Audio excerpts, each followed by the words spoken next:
always argue with people about this fight, right?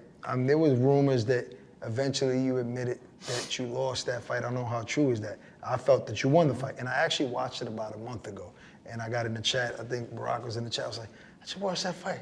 Hagler didn't win that fight, man. Hagler didn't win that fight. No, he lost. How do you feel about him actually just leaving the sport because he was, quote unquote, a sore loser or was unhappy with the decision and left the sport? Nobody's ever done anything like that. Marvin Hagler, who I love and who I totally respect, I mean, he's one of the greatest middleweight champions of all time.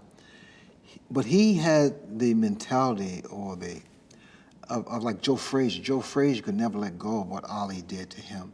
That's true. You know what I mean? Yeah. I mean, it was a psychological. That was sad. It was. And the way I approach, and I could choreograph fights with Hagler. The thing I did before you get it. Oh yeah, I work behind the scenes.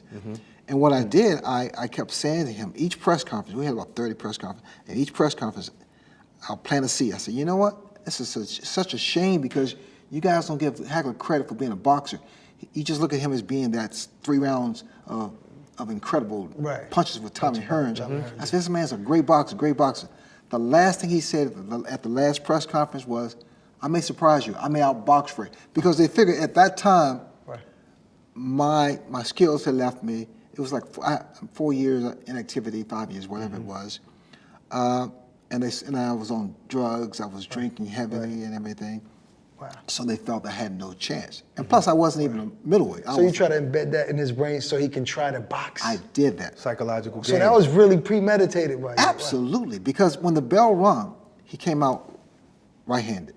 He didn't come out southpaw. He came out right-handed and stood straight up. And that first round was a deciding factor. This thing worked. And also, I didn't know what I had left, so I'm like this. I'm nervous. And then I pop. I said, it still works. And all these things happen just like that, just like that. Right. Who would you say was the strongest fighter you ever fought? There are quite a few guys. Duran, first fight. I mean, Hands of Stone. Manos de Piedras, Hands of Stone, unbelievable. Marcos Geraldo, remember? Dine Lalonde, the white kid. Dine Lalonde. Willie Fabio Rodriguez, my second professional fight. He had me out the 4th round. He hit me with the left hook. I was gone. On your feet. But I stabilized. I kind of got things together. Is there any fighter from your era that you didn't get a chance to fight, but you wish you would have fought? No, the only one that I retired when I was first retired when I was 20. I think I was 24, 25. And, and I think it was Hagler. Hagler was the one I wanted on my resume. I wanted him. And you eventually got it. Yeah, and I got that. But no, I mean, but do I think about it sometimes? It crosses my crazy mind. No question about that. You know, I'm sitting here with Dazn and say, oh yeah, that guy fight, I could beat him. Do you think that's your most defining victory, the Hagler fight? Without question. Absolutely, especially after the layoff. Yeah, but you know the thing about it's not even the fact that I fought it. It's the fact that I went the distance with one of the greatest and biggest punchers, you know, in the middleweight history. Yeah. Oh yeah, in history. I mean, Hagler was heavy-handed. He never hurt me though. He never hurt me because I never gave him a clean shot. But he did rock me. Rock me means he hit me and knocked me off balance. Right. You know, fighters get hit. The pressure. And just pressure.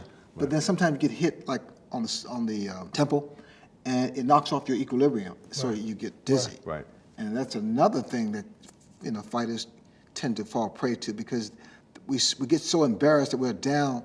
Don't know how we got down, but we're down and we jump up and quick. Too quick. Yeah.